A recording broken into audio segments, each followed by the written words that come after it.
तो हेलो दोस्तों, कैसे हैं आप लोग? मैं जाटा आपका बहुत-बहुत स्वागत करता हूँ इस वीडियो में। तो आज की वीडियो में हम पढ़ने वाले हैं मोटरसाइकिल के बारे में। मोटरसाइकिल के बारे में कंप्लीट इसका डेरिवेशन भी करेंगे और इसका जो क वर्किंग होती है वो भी इस वीडियो में समझेंगे। तो देखो, इसका ये डेफिनेशन दी है और इसका ये फिगर दिया है। इसको भी हम अच्छे से समझेंगे, पहले आप इसकी डेफिनेशन अच्छे से पढ़ो। क्या लिखा है देखो, it is also known as constant volume. यहाँ पे वॉल्यूम क्या होता है? कांस्टेंट होता है, ठीक है? Cycle is constructed 4 step. इसकी जो वर्किंग होती है पूरी हमारी 4 स्टेप में कंप्लीट हो जाती है। इसकी प्रोसेस जो पूरी है इसकी पूरी 4 स्टेप में कंप्लीट हो जाएगी हमारी।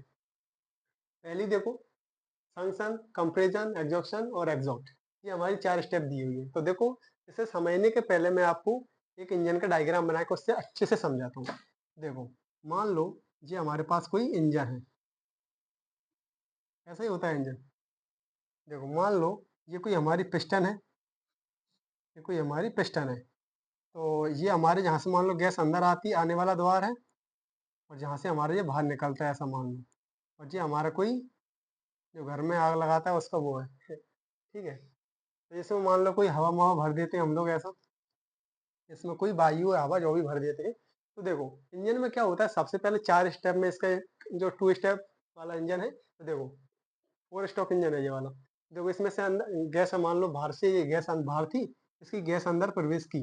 जैसे ही इसमें गैस अंदर जाएगी या हवा अंदर जाएगी, तो पिस्टन क्या होगी, एकदम से धड़ाम से नीचे गिरेगी। ऐसे नहीं गिरेगी, आराम आराम से नीचे जाएगी। जितनी इसमें अंदर गैस आएगी उतनी ये नीचे जाएगी। मान लो इसका ये नीचे आ गई पूरी। अब इसमें भर चुकी है गैस। अब इसमें इंडक्शन गैस डोर्स की आ गई, गैस अंदर आ गई है, पिस्टन हमारी नीचे आ गई है। हमारा क्या हो गया, संक्शन हो गया।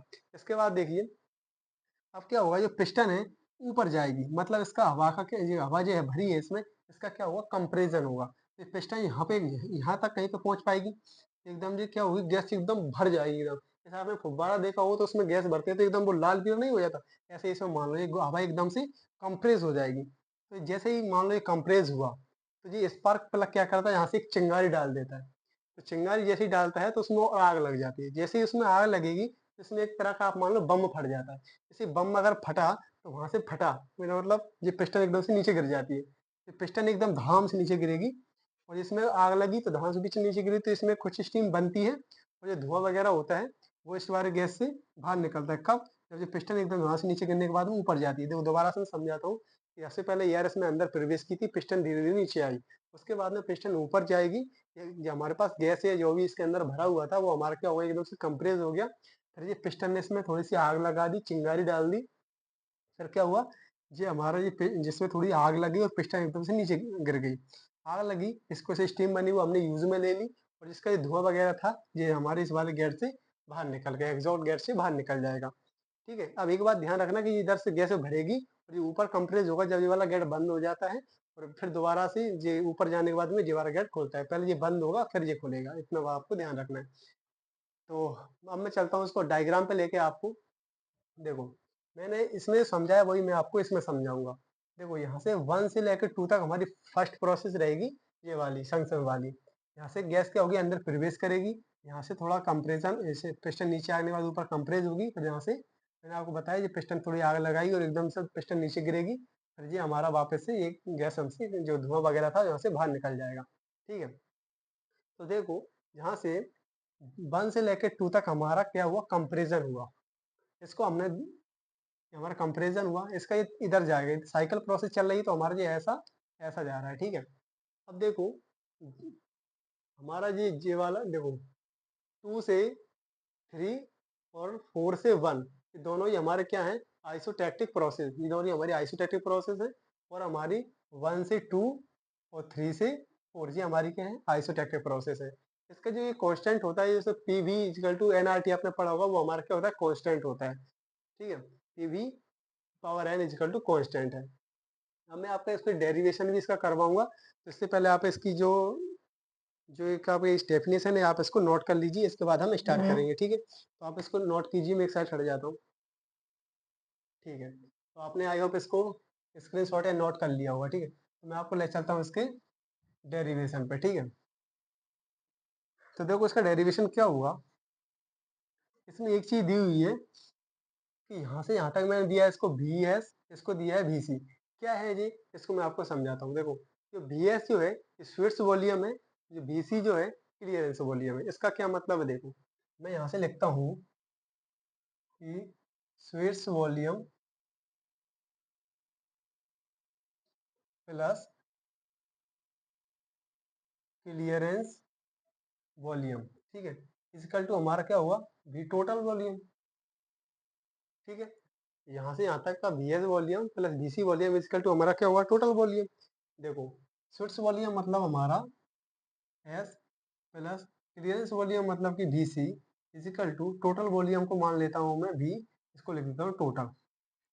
इतना आपको बात समझ में होगा, समझ गए होंगे आप लोग। इसका जो टोटल वॉल्यूम मैंने मान लिया वो हो सकता है V1 हो, V2, V3, V4, जो भी एलिमेंट कुछ भी हो सकता है, ठीक।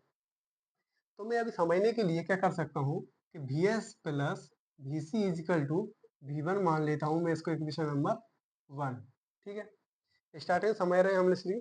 अब देखो मैंने वहां पे लिखा है आइसोटैक्टिक प्रोसेस के पास में कि PV equal to PV power N equal to constant. तो क्या है इसका मतलब, देखो मैंने अभी बताया था कि पीवी इजिकल टू होता है एन आर टी होता है, ठीक है, ये होता है। और देखो यहाँ पे तो एन आर टी है जो कांस्टेंट है, तो देखो जो पी जो होगा इजिकल टू टी के क्या होगा, प्रोपोर्शनल टू होगा, P is directly proportional to temperature, ठीक है। अब देखो अगर मैं जहाँ से इससे रखा हूँ, देखो जहाँ से पी इधर टी को इधर इसके बटे में लेके आऊँ तो P upon T equal to क्या बचेगा, जैसे ही हम प्रोपोर्शनल का साइन हटाते हैं तो हमारा कोई कांस्टेंट आता है, तो यहाँ पे मैंने कांस्टेंट लिख दिया, मैं लिख देता हूँ कॉन्स्ट अकेला, ठीक है, इसको मैं कांस्टेंट कर देता हूँ।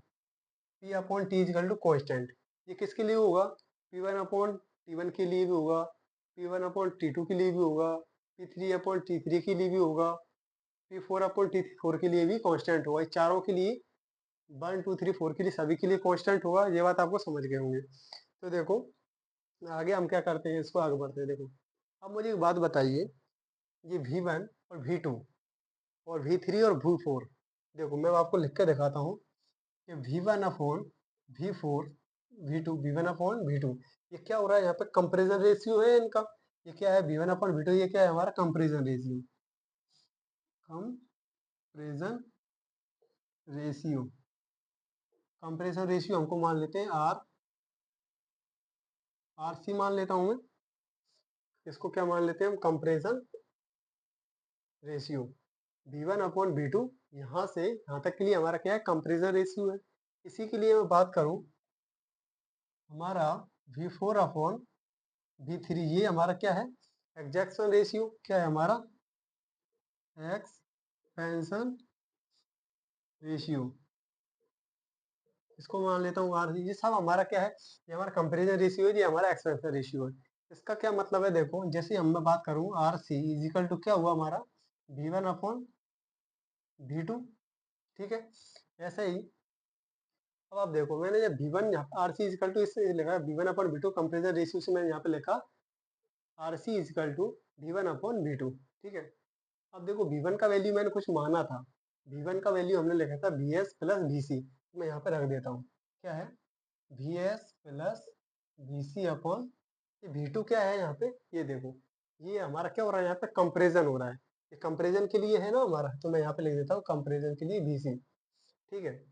चाहो तो इसको अलग अलग डिवाइड भी दे सकते हैं, तो हमारा क्या आएगा यहाँ पे देखो 1 plus V S upon V C, ये भी हमारा यहाँ पे आर सी का वैल्यू है, ठीक है। तो आगे करते हैं इसको, अब चलते हैं हम मेन, ये हमारा बिल्कुल अभी तो आर सी निकला है, आगे हम इसको कंटिन्यू करेंगे। जैसे हम डायग्राम को हटाता हूँ, इसका कोई काम नहीं है। अब देखो अगले स्टेप में क्या करेंगे हम लोग, अब efficiency of auto cycle, auto cycle की इफिशियंसी देखते हैं। देखो auto efficiency, efficiency of auto cycle, ठीक है। क्या होती है ऑटो साइकिल की इफिशियंसी, देखो इफिशियंसी ऑटो साइकिल, देखो जहाँ पे देखो ईटा, मैं लिखता हूँ ऑटो इज इक्वल टू क्या होगा, देखो आउटपुट यहाँ से अंदर गई एंड देने से बाहर निकली, देखो ऐसे मैं लिखता हूँ Q out upon Q in, ठीक है। या आप इस प्रकार लिख सकते हो कि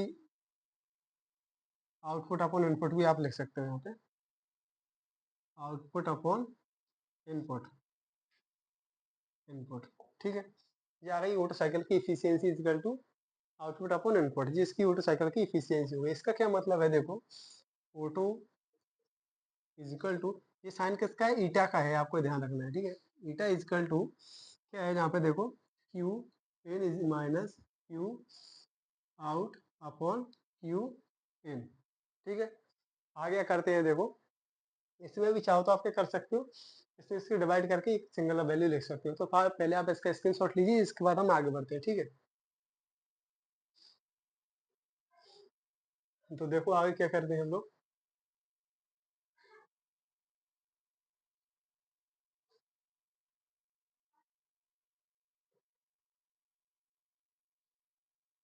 इसका ये डायग्राम बहुत इंपॉर्टेंट है। अगर आपने डायग्राम पेपर में बना दिया ना, तो समझ लीजिए चेक करने वाला कॉपी आपको आधा तो वैसे ही आपको नंबर दे देगा।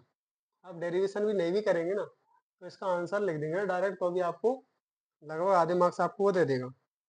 तो देखो, हम जानते हैं ये क्यू जो होता है इसका वैल्यू होता है M V C delta T, delta ऐसा ही बनता है ना, हाँ ठीक है।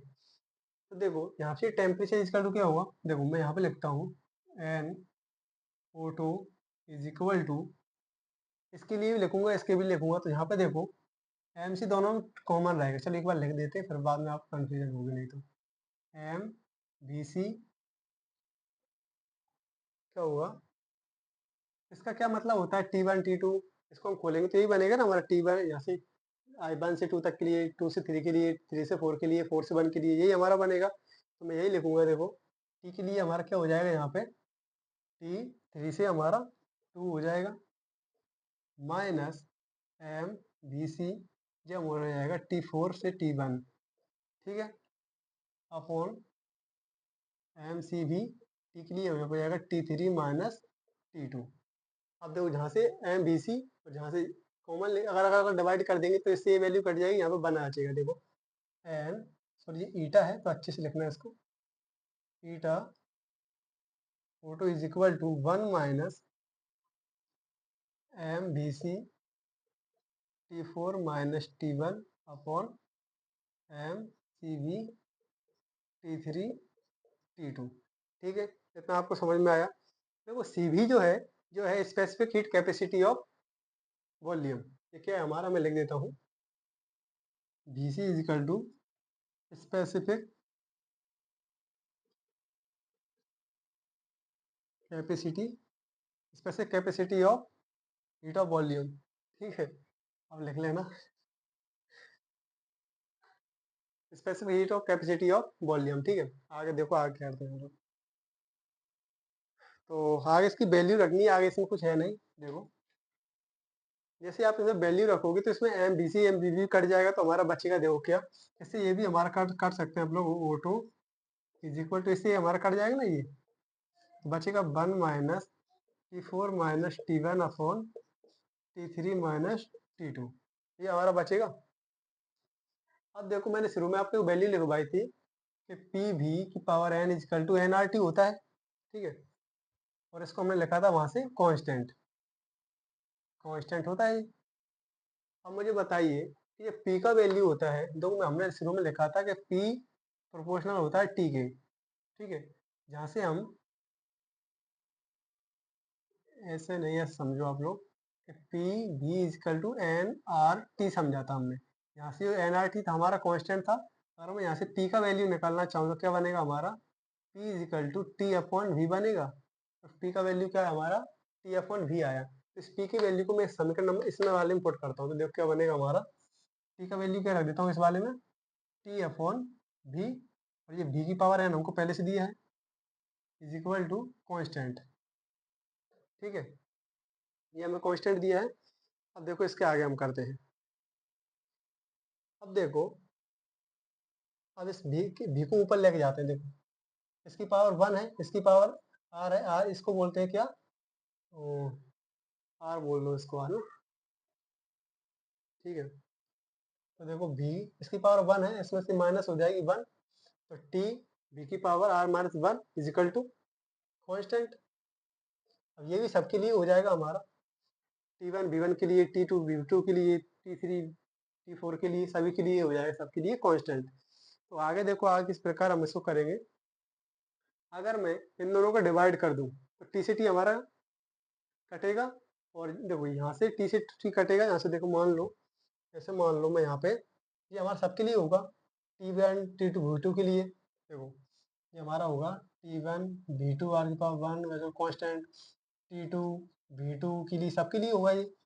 इसी प्रकार अगर मैं T1 और V1 के लिए वैल्यू मान के इसका भाग दे दूं तो क्या बनेगा हमारा, T1 अपॉन T2, इन दोनों की क्या है, और हम एक बात आपको बता दूं कि V upon V1 upon V2 equal to होता है क्या, R, ठीक है, R होता है। तो V1 अपॉन V2 का वैल्यू मैं जैसे इसका भाग दूंगा एक दूसरे में तो क्या हो जाएगा, इसका वैल्यू है R, तो R की वैल्यू कितनी हो जाएगी अपनी, इजिकल टू -1, इजिकल टू हमारा कांस्टेंट हमको दिया है, ठीक है। तो इस वैल्यू को हम मोटरसाइकिल वाली वैल्यू ऐसे इंपोर्ट करेंगे तो हमारा आंसर लगभग आ जाएगा। तो देखो किस प्रकार से हम रखेंगे, तो मोटरसाइकिल वाले वैल्यू में इसको रखते हैं। तो देखो इसको पहले सबसे पहले मैं मिटाना पड़ेगा, तो इसको मैं सबसे पहले मिटाता हूँ।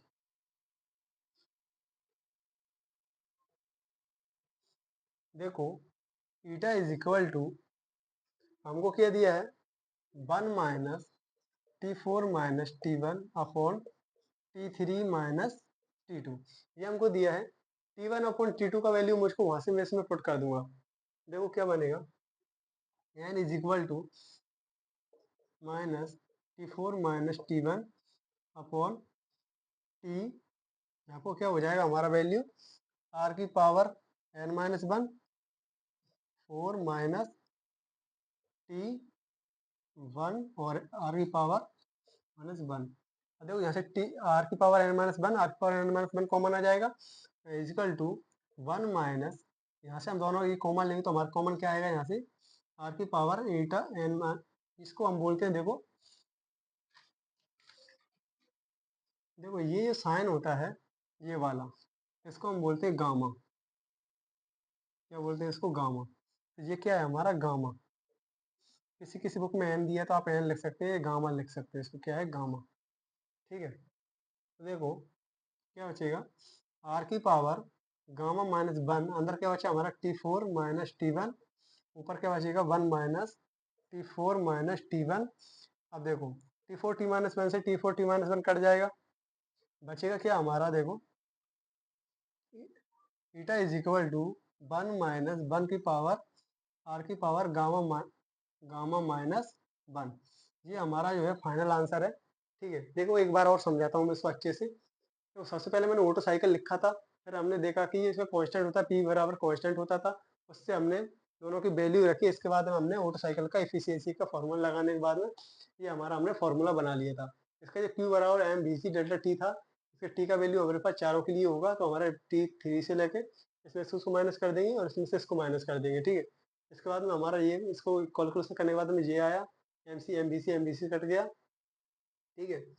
अब देखो हम जानते हैं कि पी, यहाँ से हमने पी का वैल्यू निकाल के इसमें पुट कर दिया था, इसके बाद हमने आगे कैलकुलेशन की थी और हमारे पास आंसर आ गया एन की ओट साइकिल के लिए 1 माइनस 1 अपॉन आर की पावर गाँव -1। तो देखो यही था आज का टॉपिक, तो आई होप आपको समझ में आया होगा। तो मिलते हैं अगली वीडियो में, जब तक के लिए ठीक है। कोई